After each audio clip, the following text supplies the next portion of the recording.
మమ్మల్ని మిక్కిలిగా ప్రేమించిన మా ప్రియ పరలోకపు తండ్రి, మహోన్నతుడ, మహాగణుడ, ఆకాశమందు ఆసీనుడైన దేవ, మమ్మల్ని ఎంతగానో ప్రేమించి బలపరిచి స్థిరపరిచి కాపాడుతున్నందుకే స్తోత్రములు తండ్రి. వ్యర్థమైన దాని యందు మనస్సు పెట్టగా మీ మాటలు చెప్పాలని ఎంతగానో ఆశపడి దేవా, ఈ మాటలు ఆత్మను రక్షించేవి, ఈ మాటలు ఆత్మ సంబంధమైనవి, ఈ మాటలు శరీర సంబంధమైనవి ఎట్టి పరిస్థితుల్లో మాట్లాడకుండా, వ్యర్థమైన వాటిని ఉచ్చరింపకుండా, ఆత్మ సంబంధమైన సంగతులను మాత్రమే నేర్చుకుంటూ వాటిని అనుసరించే గొప్ప ధన్యతను, భాగ్యమును మాకు అనుగ్రహించమని, మిమ్మల్ని పోలి జీవించడానికి సహాయం చేయమని మమ్మల్ని మేము తగ్గించుకుంటూ మీ నామాన్ని హెచ్చిస్తూ యేసుక్రీస్తు నామమును బట్టి ప్రార్థించి వేడుకుంటున్నాము తండ్రి. ఆమేన్, ఆమేన్. ప్రియమైన దేవుని వారలారా, ఈరోజు కొన్ని ఆధ్యాత్మిక జీవితానికి, ఆత్మీయ జీవితానికి అవసరమైనటువంటి మాటలు, దేవుని గ్రంథములు, దేవుడు రాయించినటువంటి తన పుస్తకంలో నుంచి మనము నేర్చుకోవాల్సిన అవసరత ఎంతగానో ఉంది. దేవుడు మనల్ని ప్రేమించి బలపరిచి స్థిరపరిచి ప్రస్తుతం సజీవుల లెక్కలో ఉంచి ఈ నాసికారంధ్రములలో జీవవాయువును కలిగి జీవిస్తున్నాము అంటే అది కేవలం దేవుని కృప, దేవుని సంకల్పమును మాత్రమే. ఇప్పుడు సమాజంలో ఉన్నటువంటి చాలామంది ఎవరైనా పేదలైనను ధనవంతులైనను ఎవరైనా సరే వారికి తెలిసినటువంటి జ్ఞానము, వారు నేర్చుకున్నటువంటి మాటలు ఎలాంటివి అని ఆలోచించినట్లయితే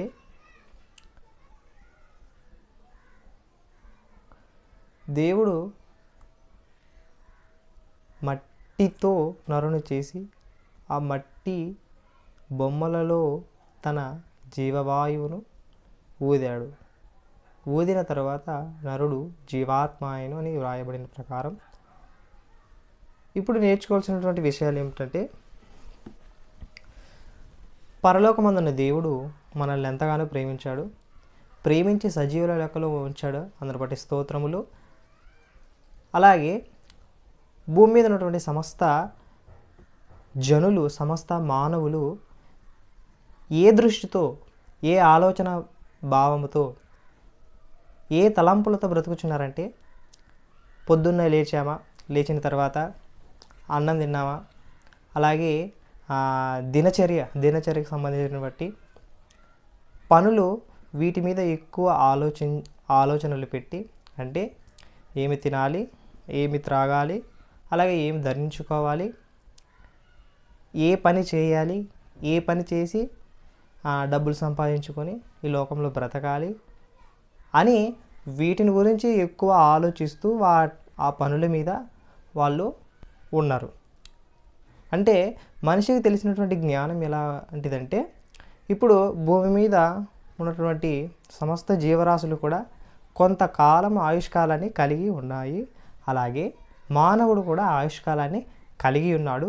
ఈ ఆయుష్కాలము అనేది దేవుడు ఇస్తేనే వచ్చింది, కానీ మనంతకు మనమైతే తెచ్చుకోలేదు. ఇప్పుడు ఈ చిన్న ఆయుష్కాలంలో మానవుడు ఏమి తినాలి, ఏమి త్రాగాలి, ఏమి ధరించుకోవాలి అని ఆలోచించాలా? లేకపోతే ఇప్పుడు చనిపోయిన తర్వాత ఎలాంటి మనకు బ్రతుకుంటుంది, ఎలాంటి శరీరము మనకు వస్తుంది, అలాగే చనిపోయిన తర్వాత మనకంటూ ఒక బ్రతుకు ఉంటుందా అని ఆలోచించే వాళ్ళు చాలా తక్కువ. కేవలం శరీర సంబంధమైనటువంటి ఆలోచనలు కలిగి మాత్రమే జీవిస్తున్నాం. కానీ దేవుడు ఏం చెప్తున్నాడంటే, దేవుడు తన గ్రంథమందు మనకు ఏం నేర్పిస్తున్నాడు అని ఆలోచించినట్లయితే, చాలామంది ధనవంతులైన వారు, సంపన్నులైన వారు, వాళ్ళందరూ ఏం చెప్తున్నారంటే, ఈ ధనమే శాశ్వతం అనుకొని ధనాన్ని నమ్ముకొని తమ జీవితాన్ని వెళ్ళబుచ్చుతున్నారు. అంటే కీర్తనాకారుడు కూడా తన గ్రంథమందు ఏం చెప్తున్నాడంటే, 49వ కీర్తన చూసినట్టయితే,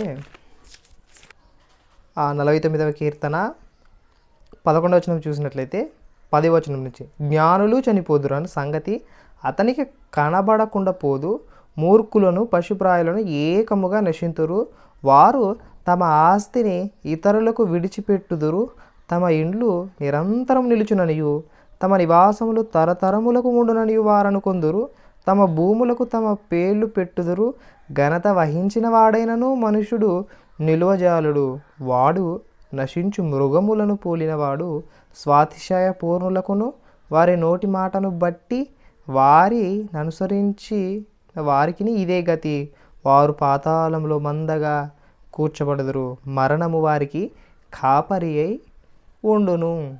మరణము వారికి కాపరి అయి ఉండును అంటే తమ ఆస్తియే ప్రాపకమును నమ్మి తమ ధన విస్తారతను బట్టి పొగడుకొనిచున్న వారితో ఈ మాటలా చెప్తున్నాడు. అంటే ధనవంతులైన వారు కూడా చనిపోతున్నారు. ఈ ధనవంతులైన వారు కూడా గ్రహించాల్సింది ఏమిటి అని ఆలోచిస్తే జ్ఞానము కలిగినటువంటి మేధావులు కూడా చనిపోతారు. ఈ చనిపోయిన వారందరూ కూడా మనుషులందరూ కూడా మందలుగా పాతాళంలోకి వెళ్ళిపోతున్నారంట. అంటే అందరూ మరణిస్తారంట. ఈ మరణించిన తర్వాత ఇలా అందరూ మరణిస్తారు. ఈ మరణించకముందే తెలుసుకోవాల్సినటువంటి విషయాలు చాలా ఉన్నాయి.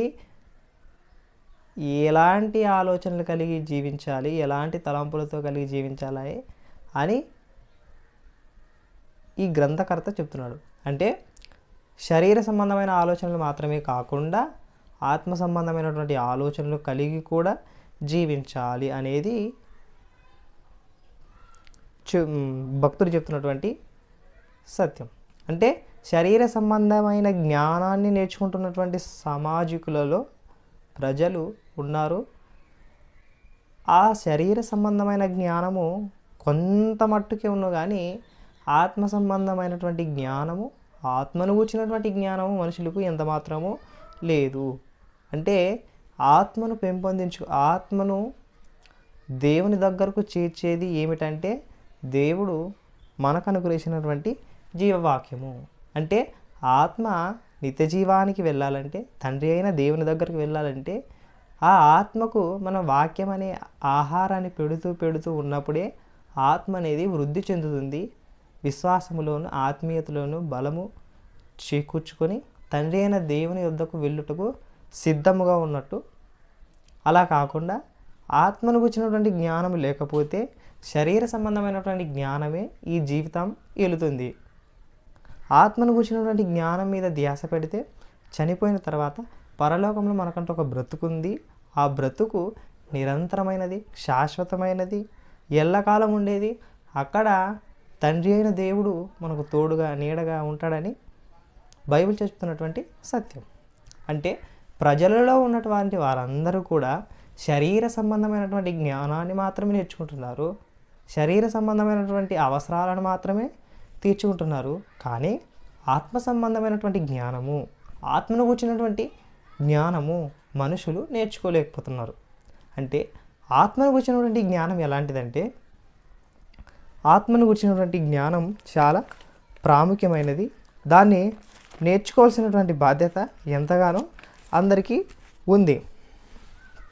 అందుకనే యోబు భక్తుడు చెప్తూ యోబు గ్రంథము 32వ అధ్యాయము 8వ వచనం చూసినట్లయితే,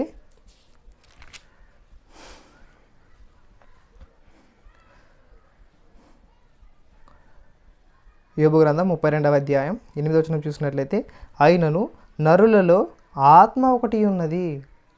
అంటే నరులలో ఏముందంటే ఆత్మ ఉన్నది. నరులందరూ శరీరాన్ని ధరించుకున్నారు. శరీరములలో ఏముంది అని ఆలోచిస్తే ఆత్మ ఉంది. అంటే ఈ ఎముకలు, ఈ మాంసము, ఈ నరములు ఇదే కాకుండా ఈ ఎముకలలో, ఈ మాంసములలో ఉన్నటువంటి శక్తి, ఆ శక్తి ఎలాంటిదంటే ఆత్మ సంబంధమైనది. శక్తి విచ్ఛిన్నం చేసేది ఏమిటంటే ఆత్మ. అందుకనే భక్తుడు ఏం చెప్తున్నాడంటే నరులలో ఆత్మ ఒకటి ఉన్నది. అలాగే ప్రభు అయిన యేసుక్రీస్తు వారు కూడా తాను ప్రజలకు చెబుతూ ఒక మాట అంటాడు. యోహాను సువార్త 6వ అధ్యాయం 63వ వచనంలో ఏం చెప్తుందంటే, 63వ వచనం ఏం చెప్తుందంటే యేసుప్రభు వారు ఏమని అంటున్నారంటే ఆత్మయే జీవింపజేయుచున్నది కానీ శరీరము కేవలము నిష్ప్రయోజనము అని చెబుతుంది. అంటే ఆత్మయే శాశ్వత కాలం ఉంటుంది, శరీరము కొంత మట్టుకే ఉంటుంది. కానీ ప్రజలైన వారందరూ కూడా ఈ 60 ఏళ్ళు 50 సంవత్సరాలు బ్రతకడానికి ఉన్నటువంటి ఈ శరీరాన్ని పెంపొందించుకుంటున్నారు, ఈ శరీరాన్ని గూర్చి ఆలోచిస్తున్నారు. కానీ కలకాలము శాశ్వత కాలము ఉండబోయే ఆత్మను కూర్చున్నటువంటి జ్ఞానాన్ని నేర్చుకోలేకపోతున్నారు. ఆత్మను కూర్చున్నటువంటి జ్ఞానం చాలా ప్రాముఖ్యమైనది. ఆత్మను కూర్చున్నటువంటి జ్ఞానము చాలా ప్రాముఖ్యమైనటువంటి. అలాగే సొలొమోను గారు కూడా తన గ్రంథమందు ఏం చెప్తున్నాడంటే సామెతల గ్రంథము 20 అధ్యాయము 27వ వచనం ఏం చెప్తాడు అని ఆలోచిస్తే అక్కడ నరుని ఆత్మ యెహోవా పెట్టినటువంటి దీపము, అంటే ఆత్మను దీపముతో పోల్చాడు. ఆత్మను దీపముతో పోల్చాడు. ఒక గదిలో, ఒక ఇంట్లో మనం ఏ విధంగా అయితే చీకటిగా ఉన్నటువంటి గదిలో ఒక దీపం ఏ విధంగా అయితే వెలుగుతూ ఉందో, ఆ వెలుగు వలన ఆ యొక్క ఇల్లంతా కూడా వెలుగుమయమై ఉంటుందో, అలాగే ఈ దేహం అనే ఇంట్లో కూడా ఆత్మ అనే వెలుగు ఉంది. కాబట్టి ఈ శరీరం మాట్లాడుతుంది, శరీరం చూస్తుంది, ఈ శరీరము నడుస్తుంది. కాబట్టి మనుషులైన వారందరికీ తెలియాల్సినటువంటి జ్ఞానం ఏమిటంటే ఆత్మను కూర్చున్నటువంటి జ్ఞానము తెలియాలి. ఆత్మను కూర్చున్నటువంటి జ్ఞానము తప్పకుండా తెలియాలి. ఇప్పుడు ఈ ఆత్మను కూర్చున్నటువంటి జ్ఞానము ఎంత ప్రాముఖ్యమైనది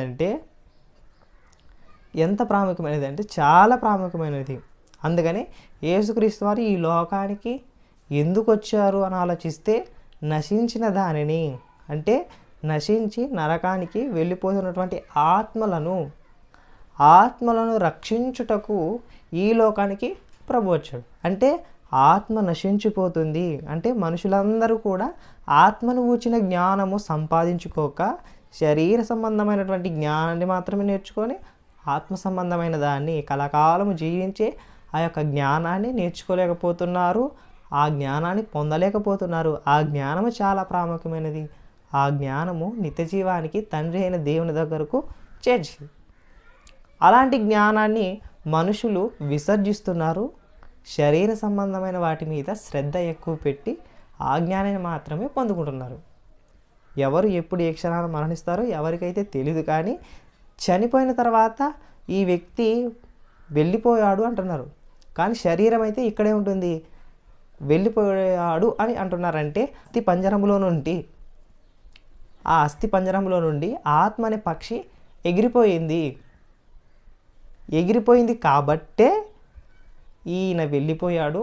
ఇక్కడ ఉన్నది కేవలము శరీరం మాత్రమే, ఆ శరీరము నిష్ప్రయోజనము అని ప్రభు చెప్తున్నాడు. ఆత్మయే కలకాలం ఉంటుందని ప్రభు చెప్తున్నాడు. ఇప్పుడు బుద్ధి కలిగిన వారు, జ్ఞానం కలిగిన వారు, తెలివి కలిగిన వారు ఏం చేస్తారంటే ఈ 60 ఏళ్ళు కాల జీవితంని గూర్చి ఎక్కువ ఆలోచించాలా, కలకాలము అంటే శాశ్వత కాలము జీవించే ఆత్మను గూర్చి ఎక్కువ ఆలోచించాలా, శరీర సంబంధమైనటువంటి జ్ఞానాన్ని పెంపొందించుకోవాలా, ఆత్మను గూర్చినటువంటి జ్ఞానాన్ని ఎక్కువ సంపాదించుకోవాలా అని ఆలోచించేవారు ప్రభువుకి కావాలి. ప్రభువుకి తప్పకుండా కావాలి. అటు ధనవంతులైనను ఇటు పేదలైనను ప్రతి ఒక్కరూ కూడా ఆత్మను గూర్చినటువంటి జ్ఞానమును నేర్చుకోవాలి. ఆత్మను గూర్చినటువంటి జ్ఞానం ఎంత ప్రాముఖ్యమో ఇప్పుడు మనకు తెలుస్తుంది. అందుకనే నరుని ఆత్మ యెహోవా పెట్టినటువంటి దీపం అంట. ఈ దీపము శరీరానికి వెలుగిస్తుంది, శరీరాల్లో జీవం ఇస్తుంది. జీవింపజేస్తున్నది ఆత్మ కాబట్టి ఇప్పుడు ఈ ఆత్మ జ్ఞానాన్ని పొందుకుంటున్నామా, ఆత్మను కూర్చున్నటువంటి జ్ఞానమును పొందుకుంటున్నామా, నేర్చుకుంటున్నామా? ఆ ఆత్మను కూర్చున్నటువంటి జ్ఞానము మనం నేర్చుకున్నటువంటి పాఠశాలలో కానీ, మనం నేర్చుకున్నటువంటి వెళుతున్నటువంటి కళాశాలలో కానీ, కాలేజీలో కానీ, యూనివర్సిటీలో కానీ ఎక్కడ దొరకదు. చనిపోతారు అని తెలుసు, కానీ చనిపోయిన తర్వాత ఆత్మ ఎక్కడికి వెళుతుందో ఎవరు చెప్పట్లేదు. కానీ ఈ ప్రపంచంలో ఎవరూ చెప్పలేనిది దేవుడే చెప్పినటువంటి సత్యం ఏమిటంటే, చనిపోయిన తర్వాత అందరూ తమ క్రియలను బట్టి ప్రతిఫలాన్ని పొందడానికి వెళుతున్నారు. ఎవరైతే క్రీస్తునందు విశ్వాసం ఉంచి భయభక్తులు కలిగి దేవుణ్ణి ఆరాధిస్తూ సేవిస్తూ ఉంటారో వాళ్ళు మాత్రమే నిత్య జీవానికి అంటే ఆత్మను రక్షించుకునే వాళ్ళుగా ఉంటారు. ఆత్మను గూర్చిన జ్ఞానాన్ని కలిగి జీవించే వాళ్ళుగా భూమి మీద ఉంటారు. కాబట్టే వాళ్ళు పరలోకానికి వెళతారు, వారు నిత్య జీవానికి వెళతారు. ఎవరైతే కేవలం శరీర సంబంధమైనటువంటి జ్ఞానాన్ని సంపాదించుకొని వాక్యానుసారంగా బ్రతకలేని వాళ్ళు ఉంటారో వాళ్ళందరూ నిత్య నాశనానికి అనేది వెళ్ళిపోతారు. అది ఎవరైనా వెళ్ళిపోతారు. నేను వాక్యానుసారంగా బ్రతికితే నేను నిత్య జీవానికి వెళ్తాను. ఒకవేళ నేనే తప్పు చేసి పాపం చేసి అపరాధం చేస్తే ఆ అపరాధమును బట్టి నేను శిక్షింపబడతాను, నశించిపోతాను. కాబట్టి ఆత్మను వచ్చినటువంటి జ్ఞానం సర్వ సమాజము నేర్చుకోవాలి. బడిలో పాఠాలు ఏ విధంగా చెప్తారో అలాగే సర్వ సమాజంలో కూడా ఆత్మను గురించినటువంటి జ్ఞానాన్ని నేర్పించవలసిన బాధ్యత ఎవరి మీద ఉందంటే కేవలం క్రైస్తవుల మీదే ఉంది. ఎందుకంటే వారే క్రీస్తును గురించినటువంటి ప్రకటించువారై ఉన్నారు. కాబట్టి దేవుడు అందరూ మారు మనసు పొంది రక్షణ అనుభవం గలవారై ఉండవాలని కోరుకుంటున్నాడు, ఇష్టపడుతున్నాడంట. ఇప్పుడు రక్షణను ప్రకటించు వారి యొక్క పాదములు ఎంతో సుందరములై ఉన్నవి. ఇది నశించుచున్న వారికి వేరితనమేమో, కానీ రక్షింపబడుచున్న వారికి మాత్రం దేవుని శక్తి అయి ఉన్నది అని లేఖనములు యందు మనము చూస్తాం. ఇలా ఆత్మను వచ్చినటువంటి జ్ఞానం పొందుకోవడం అనేది చాలా ప్రాముఖ్యమైనది. అది కలకాల జీవితకాలం, శాశ్వతకాల జీవితకాలం. కాబట్టి ఆత్మను వచ్చినటువంటి జ్ఞానం మనుషులు నేర్చుకోవాల్సిందిగా దేవుడు హెచ్చరిస్తున్నాడు తన గ్రంథమందు. దేవుడు తన గ్రంథమందు వ్రాసినటువంటి సందర్భాలను బట్టి ఆలోచిస్తే తన భక్తులైన వారందరూ కూడా ఈ ఆత్మను గురించినటువంటి జ్ఞానాన్ని పొందుకున్నారు. అలా పొందుకొనే వారు సాక్ష్యం ఇస్తున్నారు. ఏమనంటే, ఇదిగో నాలో ఆత్మ ఉన్నది. నాలో ఏముంది? ఆత్మ ఉంది, నేను ఒక ఆత్మను అని వారు నిశ్చయముగా గొప్పగా చెప్పారు. నేను ఆత్మను, ఈ శరీరం అయితే శాశ్వతము కాదు, ఈ ఆత్మ వెళ్ళిపోవలసింది తండ్రి అయిన దేవుని దగ్గరకు అని వారు ఎరిగి ఈ భూమి మీద దేవుడు చెప్పిన విధముగా బ్రతికారు. కొంతమంది భక్తులు తన గ్రంథమందు ఏమి రాశారో అని ఆలోచిస్తే యెషయా గ్రంథము 26వ అధ్యాయము, యెషయా గ్రంథము 26వ అధ్యాయము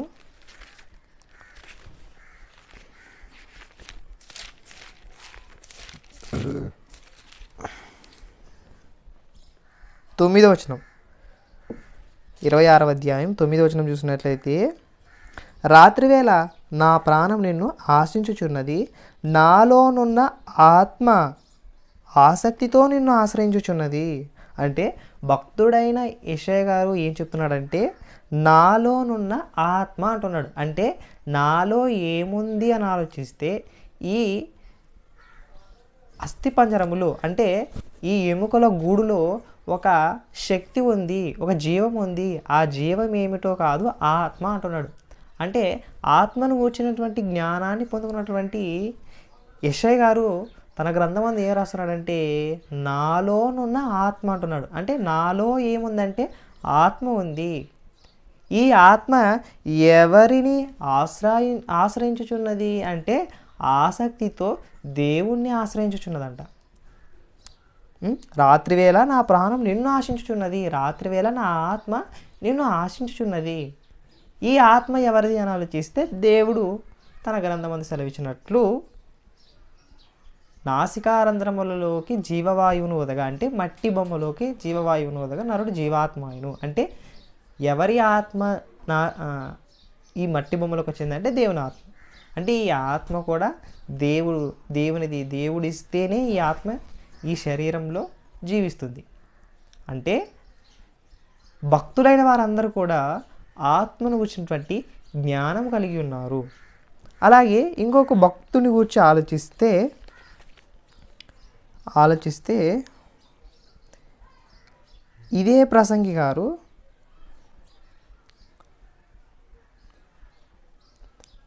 సొలొమోను రాసినటువంటి ప్రసంగి గ్రంథము అంతకంటే ముందుగా కీర్తనాకారుడు ఒక మాట చెప్తున్నాడు. కీర్తనల గ్రంథం 31వ కీర్తన 5వ వచనం చూసినట్లయితే, కీర్తనల గ్రంథం 31వ కీర్తన 5వ వాక్యం చూసినట్లయితే, నా ఆత్మను నీ చేతికి అప్పగించుకొనుచున్నాను, నా ఆత్మను నీ చేతికి అప్పగించుకొనుచున్నాను. అంటే భక్తుడైన దావీదు గారు కూడా నేను శరీర సంబంధినైతే కాదు, ఈ శరీరంలో ఆత్మ ఉందని గ్రహించాడు కాబట్టే, దేవా నా ఆత్మను నీ చేతికి అప్పగించుకొనుచున్నాను, నా ఆత్మ అనేది నీవిచ్చినది. అలాగే చాలామంది భక్తులైన వారు కూడా తమ ఆత్మలను అప్పగించుకున్నట్టు మనం గ్రంథమందు చూస్తాం. అంతెందుకు మన రక్షకుడైనటువంటి యేసుక్రీస్తు ప్రభువారు ఆయన చనిపోతూ శిలువలో పలికినటువంటి 7 మాటలలో ఒకటియే, తండ్రి నీ చేతికి నా ఆత్మను అప్పగించుకొనుచున్నాను. అంటే శరీరం వేరు, ఆత్మ వేరు. అంటే బైబిల్లో వ్రాయబడినటువంటి భక్తులందరూ కూడా ఆత్మను గురించినటువంటి జ్ఞానము పొందిన వాళ్ళు, ఆత్మను గురించినటువంటి జ్ఞానము పొందిన వాళ్ళు కాబట్టే ఆత్మలను తండ్రికి అప్పగించుకున్నారు. అలాగే స్టెఫెను గారు చనిపోతూ నా ఆత్మను నీ చేతికి అప్పగించుకొనుచున్నాను అని తన గ్రంథమందు దేవుడు తన గ్రంథమందు రాయించినట్టుగా చూస్తాం. ఒకసారి అపోస్తుల కార్యములు 7వ అధ్యాయము చూసినట్లయితే, 7వ అధ్యాయము 59వ వచనం చూసినట్లయితే, యేసు ప్రభువా నా ఆత్మను చేర్చుకొనుమని స్టెఫెను పలుకుచుండగా, స్టెఫెను గారు కూడా పలుకుతున్నాడంటే ఏమనంటే నా ఆత్మను చేర్చుకొనుమని ప్రభువుకు సెలవు మొర్రపెట్టుచున్నాడు. అంటే ఆత్మను గురించినటువంటి జ్ఞానము భక్తులైన వారందరూ కూడా కలిగి ఉన్నారు. అలాగే పేతురు తన జీవిత చరమాంకములో తన పత్రిక ఎందు రాస్తూ, ఇదిగో చెదరైనటువంటి ప్రజలందరికీ మాటలు రాస్తూ 4వ అధ్యాయంలో వ్రాయబడిన ఒక వచనం చూసినట్లయితే,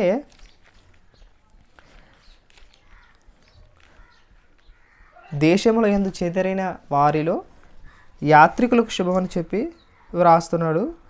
4వ అధ్యాయం 19వ వచనం చూసినట్లయితే, కాబట్టి దేవుని చిత్త ప్రకారం బాధపడేవారు సత్ప్రవర్తన గలవారే నమ్మకమైన సృష్టికర్తకు తమ ఆత్మలను అప్పగించుకొనవలెనని భక్తుడు సెలవిస్తున్నాడు. అంటే క్రైస్తవులైన వారందరూ భక్తి శ్రద్ధ కలిగి దేవుని యందు భయము భక్తి కలిగిన వారందరూ కూడా ఆత్మను తండ్రికి అప్పగించుకొనవలసిన వారై ఉన్నారని దేవుడు తన గ్రంథమందు సెలవిస్తున్నాడు. అంటే భక్తులైన వారందరూ కూడా ఒక ఆలోచనతో ఉన్నారు.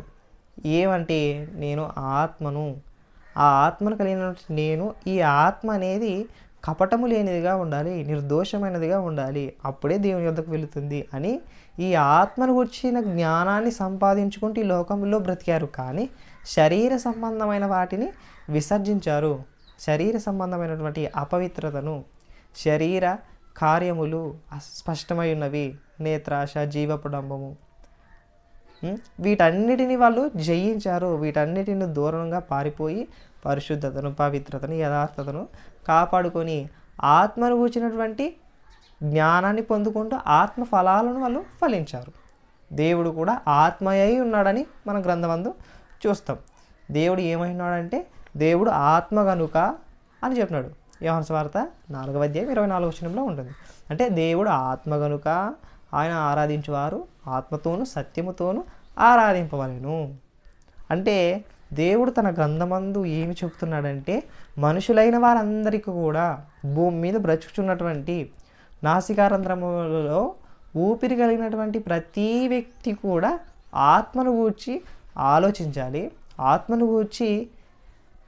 ఆలోచించాలి, ఆ ఆత్మ సంబంధమైనటువంటి జ్ఞానాన్ని కూడా సంపాదించుకోవాలి. నేను ఒక ఆత్మను కదా, ఈ ఆత్మను పరలోకముందున్న దేవుడు ఇచ్చినది, ఈ ఆత్మ మరలా దేవుని దగ్గరికి వెళ్ళిపోవాలంటే ఆయన చెప్పినట్టు బ్రతకాలి కదా అని భూమి మీద వారందరూ కూడా ఆలోచించి ఆత్మను గురించినటువంటి జ్ఞానాన్ని పొందుకోవాలి, నేర్చుకోవాలి.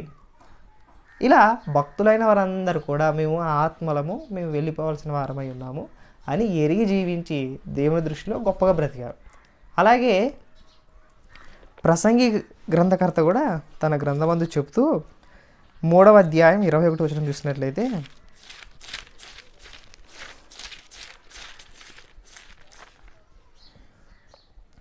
నరుల ఆత్మ పరమునకు ఎక్కిపోవునో లేదో మృగముల, అంటే 21వ వచనంలో నరుల ఆత్మ పరమునకు ఎక్కిపోవునో లేదో అంటున్నాడు. అంటే నరులైన వారందరూ కూడా ఏమి కలిగి ఉన్నారని ఆలోచిస్తే ఆత్మను కలిగి ఉన్నారు అని భక్తుడు సెలవిస్తున్నాడు.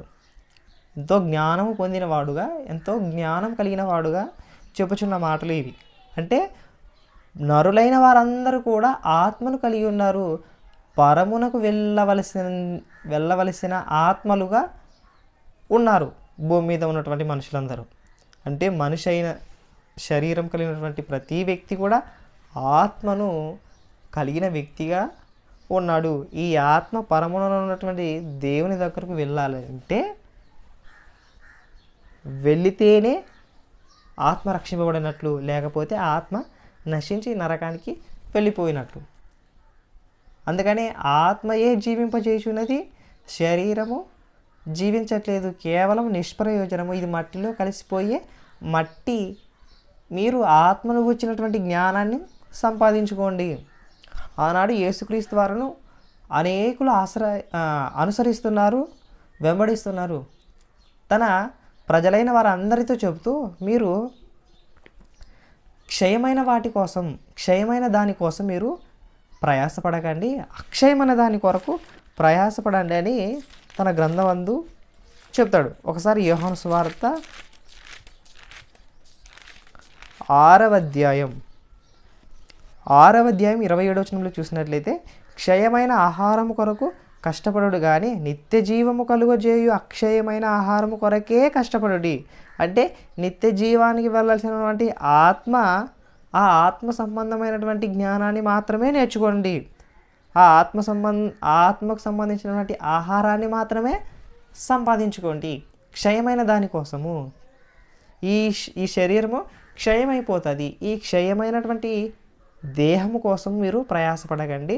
నిత్యము నివసించే ఆత్మను గూర్చి ఆలోచించండి, ఆత్మను గూర్చిన జ్ఞానాన్ని సంపాదించుకోండి అని తన గ్రంథమందు దేవుడు రాశాడు.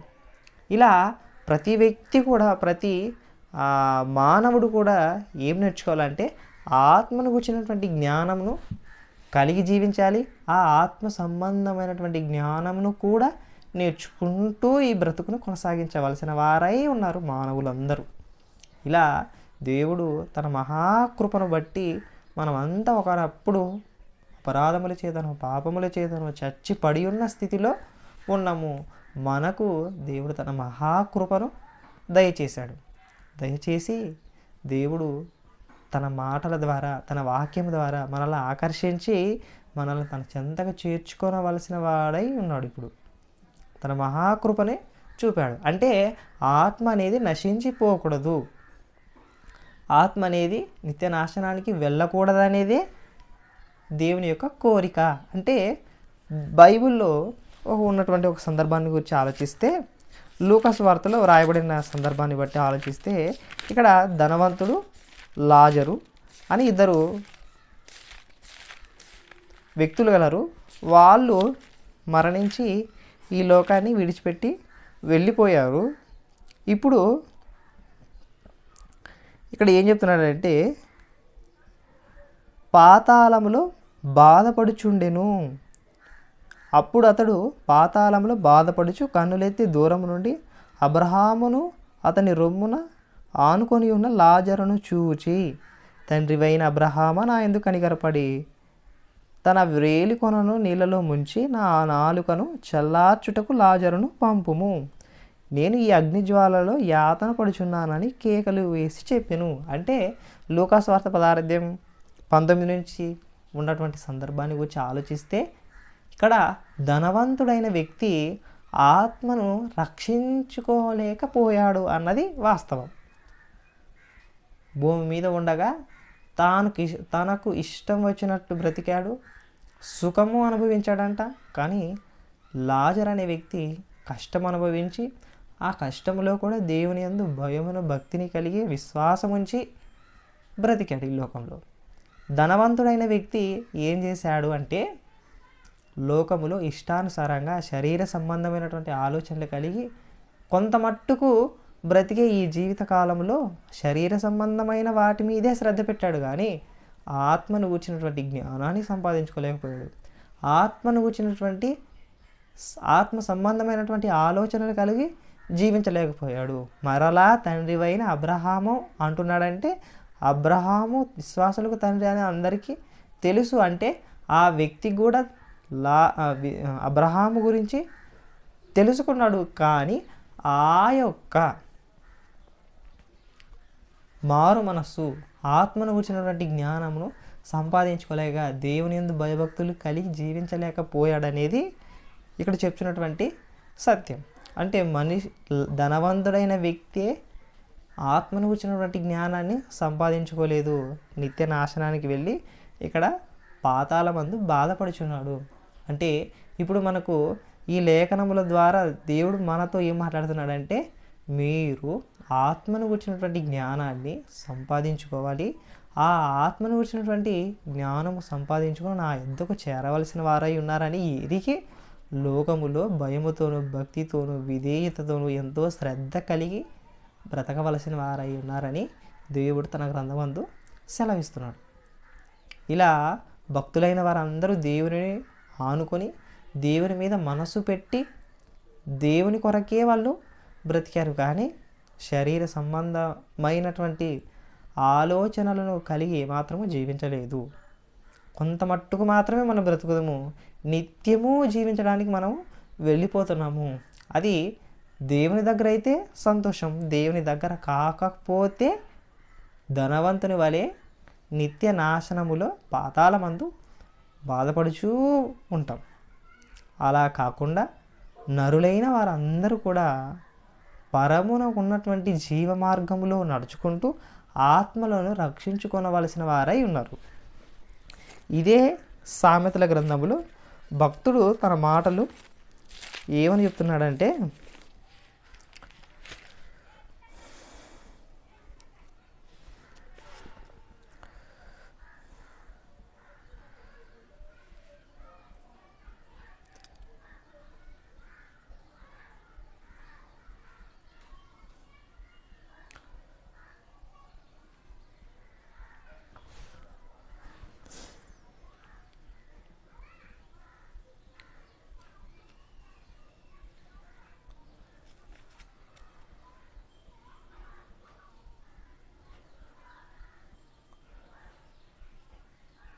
23వ అధ్యాయం 14వ వచనం. 23వ అధ్యాయం 14వ వచనం ఏం చెప్తుందంటే ఇప్పుడు బాలురైనటువంటి వారి గురించి చెప్తూ 13వ వచనం నుంచి చూసినట్లయితే నీ బాలులను శిక్షించుట మానుకొనకము, బెత్తముతో వాని కొట్టిన యెడల వాడు చావకుండును, బెత్తముతో వాని కొట్టిన యెడల పాతాళమునకు పోకుండా వాని ఆత్మను నీవు తప్పించెదవు. అంటే పాతాళమునకు ఆత్మ అనేది పోకుండా ఉండాలంటే బాల్య దినములందే బాలులను శిక్షించి సరైన మార్గములో జీవ మార్గములో ఉంచాలనేది దేవుని యొక్క ఉద్దేశం. అంటే భక్తులైన వారందరూ కూడా ఆలోచించింది దేని గురించి అంటే ఆత్మను గురించి ఆలోచించి ఆత్మను కాపాడుకున్నారు. అలాగే దేవుని నమ్ముకొని దేవుని యందు భయభక్తులు కలిగి వాళ్ళు జీవించారు అనేది వాస్తవము. అంటే నరుల ఆత్మ పరమనున్నటువంటి దేవుని దగ్గరకు వెళ్ళాలంటే కేవలం ఒకే మార్గము, యేసుక్రీస్తు వారిని నమ్ముకొని ఆయన చెప్పినటువంటి మార్గాలలో నడిస్తే ఆత్మ అనేది రక్షింపబడుతుంది. ఆయన మీద విశ్వాసం ఉంచడం వలన ఆత్మ అనేది రక్షింపబడుతుంది. ఇలా ఆత్మను కూర్చున్నటువంటి జ్ఞానం పొందుకున్న ప్రతి ఒక్కరూ కూడా నిత్య జీవానికి చేరవలసిన వారై ఉన్నారు. మన ప్రభువైన యేసుక్రీస్తు వారు మన నిమిత్తము అంటే ఆత్మను కాపాడుకోలేక అపరాధముల చేతన పాపముల చేతన చచ్చిపడిన స్థితిలో ఉన్నప్పుడు తన మహాకృప చేత తన మరణము ద్వారా మనలను తండ్రితో సంబంధాన్ని మరలా కలిగించాడు. ఇప్పుడు మనము అక్కడికి వెళ్ళాలంటే ప్రభు అయిన యేసుక్రీస్తు వారు చేసినటువంటి పనులే చేయాలి. ఆయన వేసినటువంటి బాటలోనే మనము నడవాలి. వేరే విధంగా వెళ్ళి నిత్య జీవాన్ని చేరుకోలేము. మరలా ఆయన ఈ లోకానికి రాబోతున్నాడు. ఇప్పుడు ఈ రాబోతున్నటువంటి సందర్భముల్లో మనమందరూ కూడా నిర్దోషులుగా నిరపరాధులుగా ఉంటేనే నిత్య జీవానికి వెళతాం, లేకపోతే నిత్యనాశనానికి వెళ్ళిపోతాం. అలాగే ప్రభు అయిన యేసుక్రీస్తు వారు ఈ లోకానికి రాబోతున్నాడు. రాబోచున్నప్పుడు మనకి ఏమి కలుగుతుంది అని ఆలోచిస్తే భక్తుడైనటువంటి పౌలు గారు కొరింథీయులకు రాసినటువంటి మొదటి పత్రికల్లో చెబుతూ 5వ అధ్యాయం 4వ వచనం చూసినట్లయితే, ఏమనగా ప్రభువైన యేసు దినమందు వాని ఆత్మ రక్షింపబడినట్లు శరీరేచ్ఛలు నశించుటకై, అంటే వాని ఆత్మ రక్షింపబడాలంటే శరీరంలో కలుగుతున్నటువంటి ఇచ్చలన్నిటినీ కూడా జయించాలి. ప్రభు అయిన యేసు దినమందు, యేసు ఈ లోకానికి రాబోతున్నాడు, ఆ దినమందు వాని ఆత్మ రక్షింపబడాలి అని అంటే వాని ఆత్మ రక్షింపబడాలి అని ఆలోచిస్తే ఆ వ్యక్తికి ఉన్నటువంటి శరీరేచ్ఛలు, శరీర సంబంధమైనటువంటి కోరికలు వీటన్నీ కూడా నశించిపోవాలి. ఈ నశించిపోయినప్పుడే ఆత్మ అనేది వృద్ధి చెందుతుంది, దేవునికి దగ్గర అవుతుంది అనేది మనము నేర్చుకుంటాం. అంటే దేవుని గూర్చినటువంటి జ్ఞానం, ఆత్మను గూర్చినటువంటి జ్ఞానం పొందుకునేసరికి మనము పరిపూర్ణ స్థితిలోకి వెళ్ళవలసిన వారమై ఉన్నాము. అలాగే ఇక్కడ ఏం చెప్తున్నాడంటే వాని ఆత్మ రక్షింపబడినట్లు, అంటే యేసు దినమందు యేసు వచ్చే సందర్భానికి మన ఆత్మలన్నీ కూడా రక్షింపబడాలంటే శరీరంలో ఉన్నటువంటి శరీరేచ్ఛలు, ఈ శరీరేచ్ఛలన్నిటిని కూడా విసర్జించాలి. శరీర కార్యములు స్పష్టమై ఉన్నవని గలతీ పత్రికలో చెప్తున్నాడు. ఇక్కడ గలతీ పత్రిక 5వ అధ్యాయం 16వ వచనం 17వ వచనం చూసినట్లయితే 19వ వచనం, శరీరకారములు స్పష్టమైనది జారత్వము, అపవిత్రత, కాముకతం, విగ్రహారాధన, అభిచారము, ద్వేషములు, కలహము, మత్సరములు, క్రోధములు, కక్షలు, భేదములు, విమతములు, అసూయలు, మత్తతలు, అల్లరితో కూడిన ఆటపాటలు మొదలైన వీటిని గురించి నేను మునుపు చెప్పిన ప్రకారం ఇట్టి వాటిని చేయువారు దేవుని రాజ్యమును స్వతంత్రించుకొనరని మీతో స్పష్టముగా చెప్పుచున్నాను.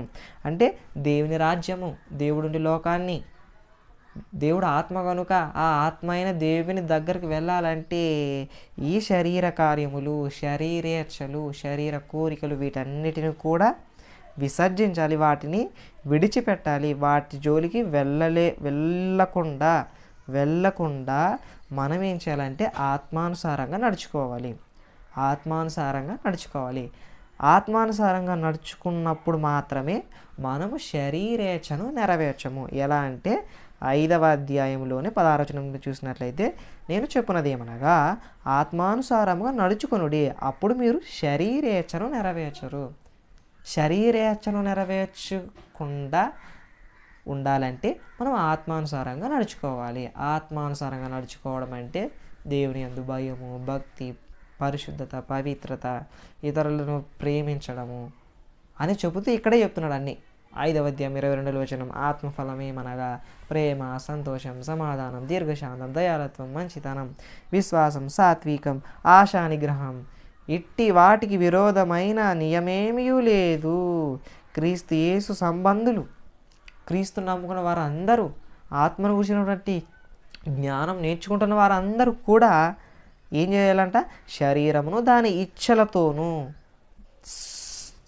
సిలువ వేసి ఉన్నారంట. ఈ శరీరమును దాని ఇచ్ఛలతోనూ దురాశలతోనూ సిలువ వేసి ఉన్నారంట. అంటే సిలువ వేసామంట మనమంతా. అవును, కరెక్టేది. శరీరము కోరుకున్నటువంటి కోరికలు, ఇచ్ఛలు, శరీరంలో ఉన్నటువంటి వ్యర్థమైనటువంటి ఆలోచనలు, వీటన్నిటిని మనము సిలువ వేసి ఉన్నాం. వాటిని చేయక ఉంటాం మనం. మనం ఆత్మానుసారంగా నడిస్తే. ఆత్మానుసారంగా నడవటం వలన మనం శరీరేచ్ఛన అనేది నెరవేర్చాం. అప్పుడు మనం ఆత్మానుసారంగా ఆత్మపూర్ణులుగా ఉంటాము. అందుకని ఆసక్తి విషయంలో మాంద్యులు కాక ఆత్మయందు తీవ్రత గలవారై ఉండండి. ఆత్మ పట్ల ఆసక్తి కలిగి ఉండండి. ఆత్మను రక్షించుకునే జ్ఞానములు వృద్ధి పొందుచూ ఉండండి అని దేవుడు తన గ్రంథమందు వ్రాస్తున్నాడు. అలాగే తీతుకు పత్రికలో ఏం చెప్తున్నాడంటే, తీతుకు పత్రికలో 2వ అధ్యాయం 13వ వచనముల ప్రకారము చూసినట్లయితే, మనగా మహాదేవుడును మన రక్షకుడు అయినటువంటి యేసుక్రీస్తు మహిమ యొక్క ప్రత్యక్షత కొరకు ఎదురు చూచుచు, అంటే యేసుక్రీస్తు యొక్క మహిమ ప్రత్యక్ష కొరకు ఈ లోకంలో మనం ఏం చేయాలా? ఎదురు చూస్తూ ఉండాలంట. ఈ లోకములో ఎలా ఉండాలి? స్వస్థ బుద్ధితోనూ నీతితోనూ భక్తితోనూ బ్రతుకుచుండవాలని మనకు బోధించుచున్నది. అంటే ఆత్మ రక్షింపబడాలి అని మనము క్రీస్తునందు విశ్వాసం ఉంచి ఆయన రక్తం నందలి మన పాపములు కడిగి వేసుకున్న వారందరూ కూడా ఈ లోకంలో స్వస్థ బుద్ధితోనూ నీతితోనూ భక్తితోనూ బ్రతుకుచుండాలంట. నీతితోనూ ప్రేమతోనూ యథార్థంతోనూ బ్రతకాలనేది ఇక్కడ చెప్తున్నాడు. ఆయన సమస్తమైన దుర్నీతి నుండి మనల్ని విమోచించి ఆత్మను సంపాదించుకోవాలి, ఆత్మను గురించిన జ్ఞానం పొందుకోవాలి అని ఆశ కలిగిన ప్రతి వారిని కూడా ఆయన సమస్తమైన దుర్నీతి నుండి మనల్ని విమోచించాడంట. సత్క్రియలంద ఆసక్తి గల ప్రజలను తన కోసం పవిత్రపరుచుకొని తన సొత్తుగా చేసుకున్నట్టుకు తన్ను తానే అర్పించుకున్నాడంట. అంటే ఆత్మను కూర్చున్నటువంటి జ్ఞానము కలిగి ఆత్మను రక్షించుకోవాలి అని ఆశ కలిగిన ప్రతి ఒక్కరూ కూడా సత్క్రియలు అంటే వాక్య సంబంధమైన క్రియల యందు శ్రద్ధ కలిగి ఆసక్తి కలిగి జీవించాలనేది ప్రభు యొక్క కోరిక. ఎందుకంటే మనము సత్క్రియలు చేయడానికి, సత్క్రియలందు ఆసక్తి కలిగి ఉండటానికి మాత్రమే మనలను పవిత్రపరుచుకొని తన సొత్తుగా చేసుకున్నాడు. కానీ క్రీస్తు నమ్ముకొని మేము విశ్వాసం ఉంచాం, ప్రార్థన మాత్రం చేస్తాం, మరల వాక్య సంబంధమైన క్రియలు సత్క్రియలు అనేవి మేము చేయమంటే అది వృధా అవుతుంది. ఎందుకంటే పౌలు గారు చెబుతూ, నాకు అనుగ్రహింపబడినటువంటి ఈ శ్రమలు మీరు కేవలం విశ్వాసం ఉంచడం మాత్రమే కాదు కానీ ఆ యొక్క శ్రమలను కూడా అనుభవించాలని చెప్తున్నాడు. ఫిలిప్పీ పత్రిక 1వ అధ్యాయం 30వ వచనంలో ఏం చూసినట్లయితే, క్రీస్తునందు విశ్వాసం ఉంచడం మాత్రమే కాక ఆయన పక్షమున శ్రమపడుటయు ఆయన పక్షమున మీకు అనుగ్రహింపబడి ఉన్నది అని అంటాడు. అంటే క్రీస్తునందు విశ్వాసం ఉంచిన వారందరూ కూడా శ్రమపడాలి. ఈ ఆత్మను వచ్చినటువంటి జ్ఞానము, ఆత్మను రక్షించేటువంటి సువార్త అనేది ఇతరులకు చెప్పాలి. ఆ ఆత్మను కూర్చున్నటువంటి జ్ఞానాన్ని అందరూ పొందుకోవాలి. అందరూ రక్షింపబడి మారు మనసు పొంది సత్యమును గూర్చి అనుభవ జ్ఞానము కలిగి జీవించాలనేది దేవుని యొక్క కోరిక. అలా ఉండాలని దేవుడు ఆశపడుతున్నాడు. అంటే మేము విశ్వాసం ఉంచాం, మేము ఇలానే ఉంటామంటే వృధా అవుతుంది. విశ్వాస పక్షమున శ్రమ పడాలి అని ప్రభువు మనకు చెప్తున్నాడు ఇక్కడ. అంటే విశ్వాసం ఉంచడం మాత్రమే కాదు కానీ శ్రమ పడాలి. శ్రమ పడుతూ ఆత్మ సంబంధమైనటువంటి జ్ఞానాన్ని ఇతరులకు ప్రకటించాలి, ఇతరులకు నేర్పించాలి. వారితో దేవుని గ్రంథము మనకు నేర్పిస్తూ ఉంటుంది. కాబట్టి మనము ఈరోజు నేర్చుకున్నటువంటి అంశం ఏమిటంటే, ఆత్మను కూర్చున్నటువంటి జ్ఞానం ప్రతి వ్యక్తి కూడా పొందుకోవాలి. ఆ ఆత్మ శాశ్వత కాలం ఉండేది. ఆ ఆత్మ అనేది ఎల్లకాలము జీవించేది. ఆ ఆత్మ అనేది దేవునితో నిరంతరము ఉండేది. ఆ నిరంతరమైనటువంటి జీవితాన్ని పొందుకోవాలంటే ప్రభు అయిన యేసుక్రీస్తును విశ్వసించాలి. విశ్వసించుట మాత్రమే కాదు కానీ విశ్వాస సంబంధమైన క్రియలు, సత్క్రియలు ఎంత ఆసక్తి కలిగిన ప్రజలుగా ఉండాలనేది దేవుని యొక్క కోరిక. ఇప్పుడు ఆ శాశ్వతమైనటువంటి కాలములు, శాశ్వతమైనటువంటి దేవుని దగ్గర మనము ఉండాలంటే ఆయన చెప్పిన విధముగా భక్తితోనూ నీతితోనూ యథార్థతతోనూ బ్రతికిన వారికే ఆ యొక్క జీవితము స్వంతమవుతుంది. అంటే నీతిగా యథార్థంగా దేవుని యందు భయమును భక్తిని కలిగిన వాళ్లకు మాత్రమే నిత్య జీవము అనుగ్రహింపబడుతుంది. దేవుడు చాలా గొప్పగా తన గ్రంథమందు ఆత్మను కూర్చినటువంటి జ్ఞానాన్ని సంపాదించుకోండి, ఆత్మ అనేది చాలా ప్రాముఖ్యమైనది. చనిపోయిన తర్వాత ఆత్మయే జీవిస్తుంది కాబట్టి ఈ శరీరం మరల మట్టికి వెళ్ళిపోతుంది. కాబట్టే మీరు ఎలా ఉండాలి అని ఆలోచిస్తే ఆత్మ సంబంధుల వలె ఉండండి. ఆత్మను గురించినటువంటి జ్ఞానం పొందిన వారుగా ఉండండి. అందుకని కీర్తనకారుడు తన గ్రంథమందు వ్రాస్తూ ఏం చెప్తున్నాడంటే 33వ కీర్తన 32వ కీర్తన 2వ వచనంలో చూస్తే ఆత్మలో కపటము లేనివాడు ధన్యుడు. అంటే ఆత్మ గూర్చినటువంటి జ్ఞానములు ఆత్మలో ఏముండకూడదు, కపటం ఉండకూడదు.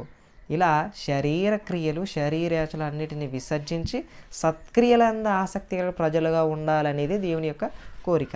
ఆత్మను గూర్చినటువంటి జ్ఞానమును కలిగి జీవిస్తూ ఆత్మను కాపాడుకుంటూ ఆత్మకును శరీరమునకును కలిగినటువంటి సమస్త కల్మషము నుండి మనలను పవిత్రపరుచుకుంటూ దేవుని యొద్దకు చేరవలసిన వారమై ఉన్నామని తన గ్రంథమందు పౌలు చెప్తున్నాడు. ఇలా ఆత్మను గూర్చినటువంటి జ్ఞానాన్ని ఇతరులకు ప్రకటించవలసిన బాధ్యత మన మీద ఉంది. కాబట్టి మనం ఆ బాధ్యతను తీసుకుంటూ క్రీస్తునందు విశ్వాసం ఉంచుతూ మరణము వరకు యథార్థతోనూ భక్తితోనూ బ్రతకాలనేది దేవుని యొక్క కోరిక. కాబట్టి అలాంటి గొప్ప ధన్యత మనందరికీ దేవుడు అనుగ్రహించాలని మనస్ఫూర్తి కోరుకుంటూ ఈ చిన్న మాటలను దేవుడు మన హృదయంలో ఫలింపజేయునుగాక. ఆమేన్. చిన్న ప్రార్థన చేసుకొని ముగించుకుందాం. మమ్మల్ని మిక్కిలిగా ప్రేమించిన మా ప్రియ పరలోకపు తండ్రి, మహోన్నతుడ మహాగణుడ, మీ స్తోత్రములు కృతజ్ఞతాసు చెల్లిస్తున్నాం. మమ్మల్ని ఎంతగానో ప్రేమిస్తున్నందుకే, ప్రేమించి బలపరుస్తున్నందుకే కృతజ్ఞతాసు చెల్లిస్తూ వ్యర్థమైన దాని యందు మనస్సు ఉంచక, వ్యర్థమైన దాని యందు ఎట్టి పరిస్థితుల్లో శరీర సంబంధమైనటువంటి దాని మీద మనస్సు ఉంచక ఆత్మను కాపాడుకునే విధంగా, ఆత్మను రక్షించుకునే విధంగా మీ వాక్యము చేత ఆత్మకు కలిగినటువంటి సమస్త కల్మషాన్ని తొలగించుకుంటూ ముందుకు సాగే గొప్ప ధన్యతను భాగ్యమును అనుగ్రహించమని, లోకంలో ఉన్నటువంటి నీ పిల్లలందరికీ ఆత్మను గురించినటువంటి జ్ఞానాన్ని నేర్పించే విధంగా తెలివిని, బుద్ధిని, జ్ఞానమును అందరికీ విశ్వాసులైన వారందరికీ అనుగ్రహించమని, సర్వసత్యములోకి అందరికీ నడిపించమని. తండ్రి, మీరు పరిశుద్ధంగా ఉండాలని ఆశపడుతున్నారు. మేము అలా ఉండడానికి సహాయం చేయమని, తెలివిని, బుద్ధిని, జ్ఞానమును అనుగ్రహించమని మమ్మల్ని మేము తగ్గించుకుంటూ మీ నామాన్ని హెచ్చిస్తూ యేసుక్రీస్తు నామమును బట్టి ప్రార్థించి వేడుకుంటున్నాము తండ్రి. ఆమేన్. ఆమేన్. అందరికీ